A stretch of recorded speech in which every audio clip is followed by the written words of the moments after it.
Tulsi Gabbard claims to have uncovered evidence the Trump-Russia collusion investigation resulted from manufactured intelligence. Democrats like Adam Schiff spent years insisting there was collusion in plain sight, despite never presenting hard proof. President Trump called it out from day one, saying they spied on his campaign and calling it the biggest political scandal in American history. But the media dismissed it all as conspiracy until the truth started leaking out piece by piece. For years, you were told it was a conspiracy theory. They called President Donald J. Trump paranoid for daring to suggest that the most powerful intelligence agencies in the world were weaponized against him. They told you the Russia investigation was legitimate. And today, we're not just talking about suspicions or theories. We are talking about declassified, black-and-white proof that the entire Russia collusion narrative was a political hit job, greenlit by the Clinton campaign, and that the highest office in the land, the Oval Office, occupied by Barack Obama, was briefed on it. When President Trump uses a word like treason, the media clutches their pearls.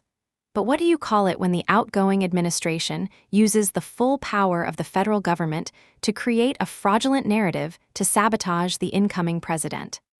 Let's cut through the media noise and look at the facts. In late 2020, then-Director of National Intelligence, John Ratcliffe, declassified one of the most explosive documents in this entire saga. These are CIA Director John Brennan's handwritten notes from a briefing he gave to President Barack Obama.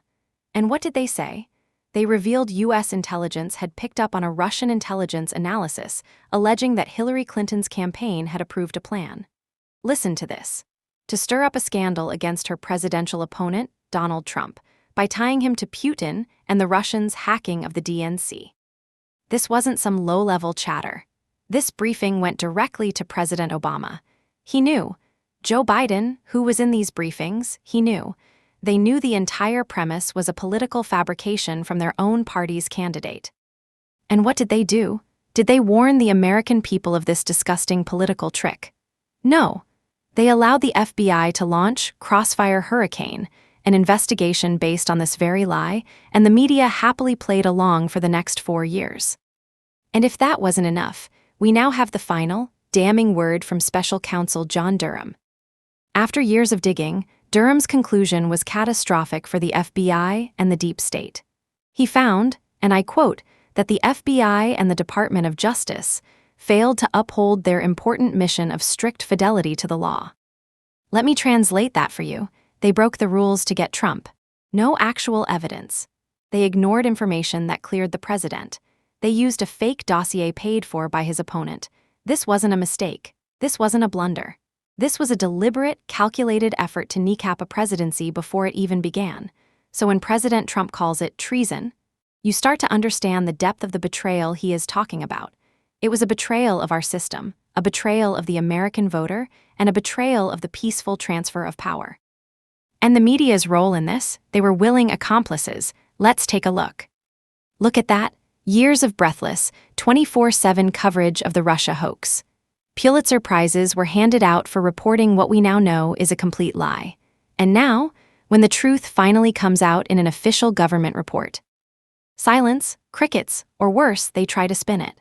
Well, Durham didn't recommend new charges. That's their excuse. They participated in a coup attempt against a sitting president, and their takeaway is no new homework, so who cares? It is the most flagrant display of media bias in modern history. They aren't journalists, they are activists with press passes, and they are the propaganda wing of the Democrat Party. Period. This is why President Trump has to fight the way he does. Because he's not just fighting against political opponents. He's fighting against a corrupt, entrenched system that believes it has the right to choose who runs the country, regardless of who you vote for. They tried to stop him in 2016 with this hoax. They tried to remove him with 2 sham impeachments. And they are trying to stop him now with these endless, politically motivated legal battles. It is all part of the same playbook. But the difference is, now we have the receipts. We have the declassified documents. We have the Durham Report. We have the proof.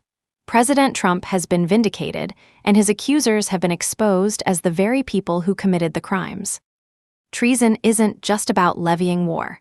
It's about betraying your country and orchestrating a conspiracy to overturn the results of an election using the power of federal intelligence agencies is one of the gravest betrayals imaginable. Don't let them memory hole this. Don't let them tell you it didn't happen.